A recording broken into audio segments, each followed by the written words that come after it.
Hello, it is I, the Dark Lord Darth Vader. Didn't expect to see me here now, did you? Well, Scott from Evil Cheese asked me to step in for the Nostalgia Childhood Games episode of Evil Cheese. Now, I know you're thinking a few different things. Why would I be wearing a Rebel Alliance shirt, for example? Ironically, sarcastically, they are beneath my notice. We are going to be specifically looking at Star Wars Escape from the Death Star, Battlestar Galactica from the 1975 TV show, and Fall Guy from the early 80s TV show starring Lee Majors, who you may know as the $6 Million Man. Well, if he's the $6 Million Man, I must be the 1 billion Republic credits man, if you know what I mean. Wink. Let's get on with the games. Now, let's get to the game, Star Wars Escape from the Death Star. This game came out shortly after the original Star Wars movie, and as you can see, it has a unique board that is placed in a diamond shape. I enjoy new shapes. So who do we have here? Oh, it looks like Rebel scum. We have Chewbacca and Han Solo, and Luke Skywalker and Princess Leia. One of the things I immediately noticed about this game was that you actually control two different pawns. An interesting technique for a game of this age. You have two objectives in this game. One is to go to the control room here with R2 and 3PO and get the Death Star plans. Number two is to have Obi-Wan Kenobi turn off the tractor beam. So exactly like it was in the movie, right?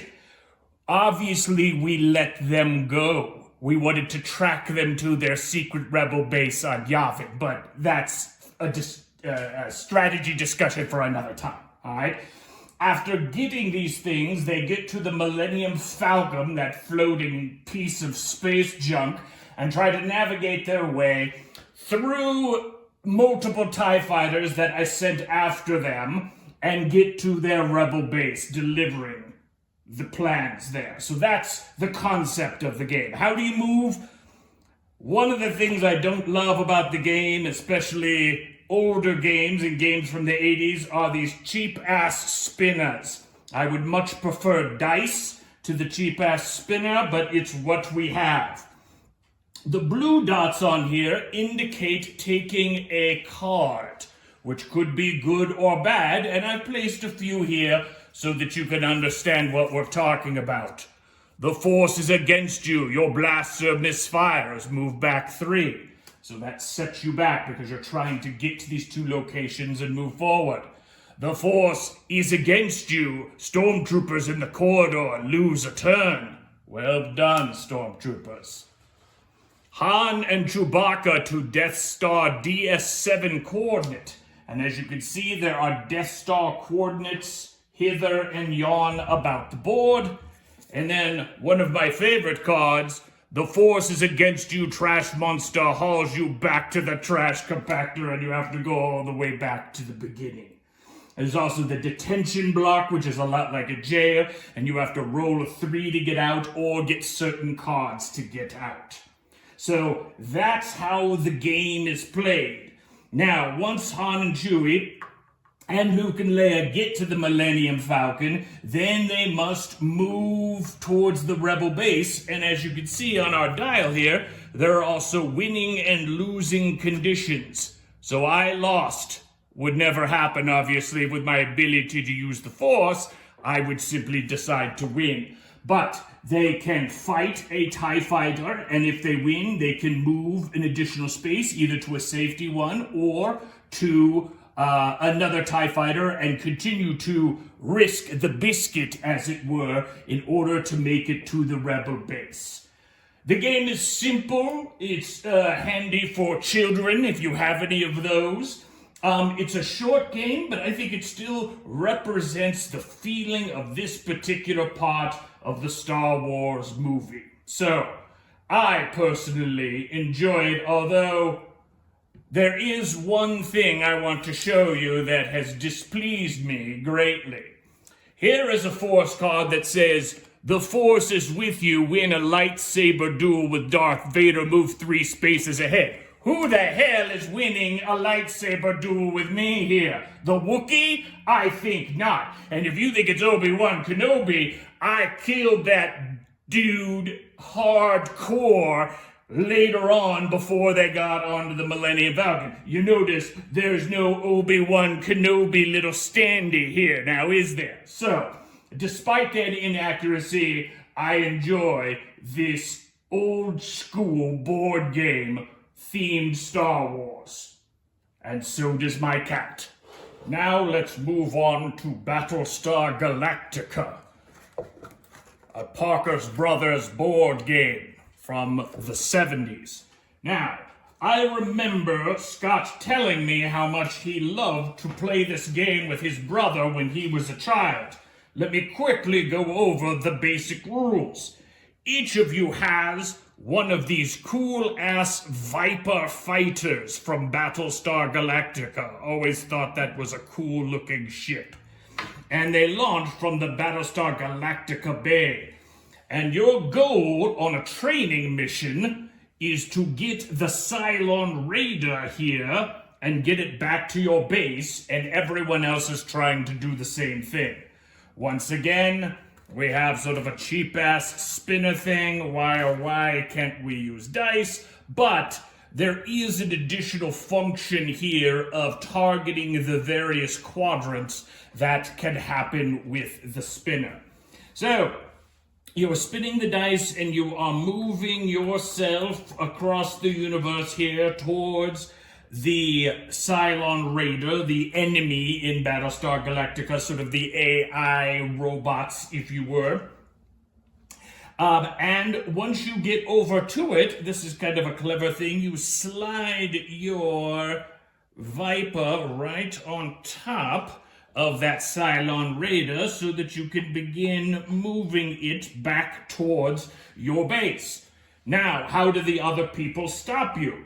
By coming up next to your ship and using 2 different sets of cards. We have evasive action cards. Everyone gets 3. They just cancel the action of the other person. Then there are 3 different cards that you get from your command card deck. Actually, only 2 are out at a single time, but then they replenish every round. So you can do turbo thrust and spin again to get someplace faster. You can use a force field to send an opponent's ship to the purple planet in each quadrant for repairs.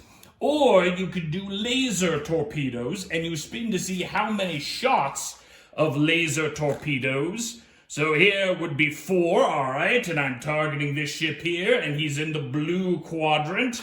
I want to spin and get it in the blue quadrant, and still spinning. There! Got him in the blue quadrant. That sends him all the way back to his initial base.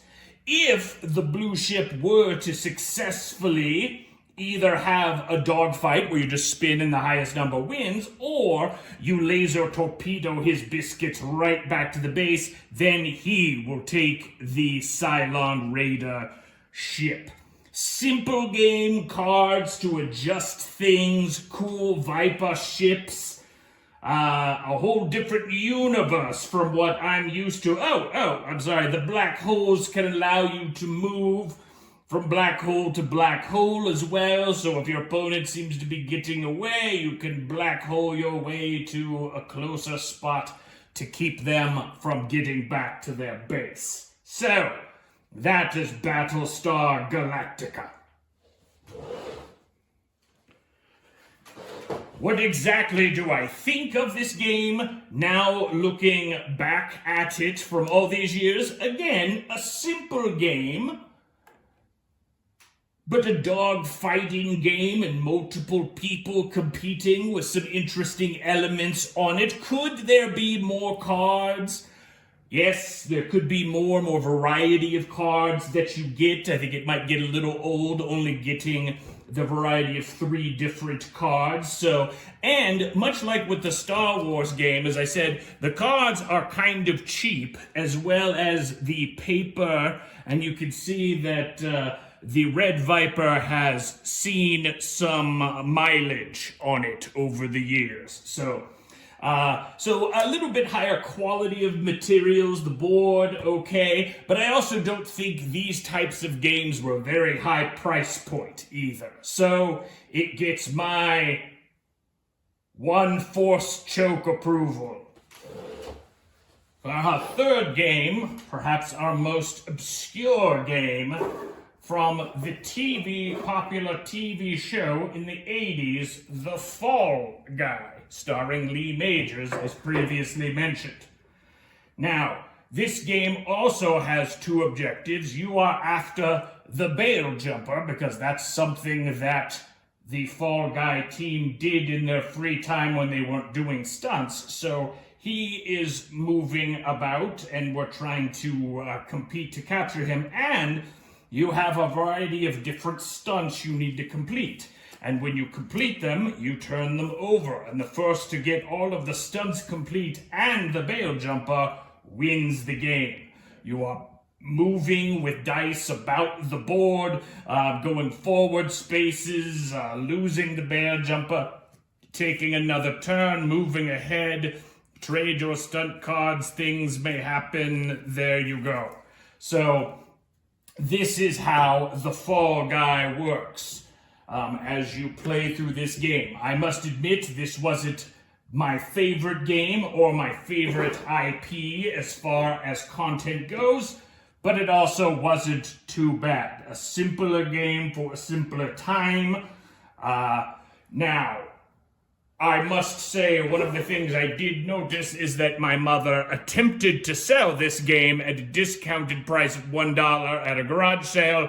I don't know whether to be mad that she attempted to sell it, or that it didn't sell at $1. Now, when I say my mother, I'm of course not talking about anything in the Star Wars universe. I'm talking about Scott's mother. I sometimes get confused between the two of us. So, this is the Fall Guy, a meh game that is still meh today. I would push it right over, and obviously my cat also dislikes it.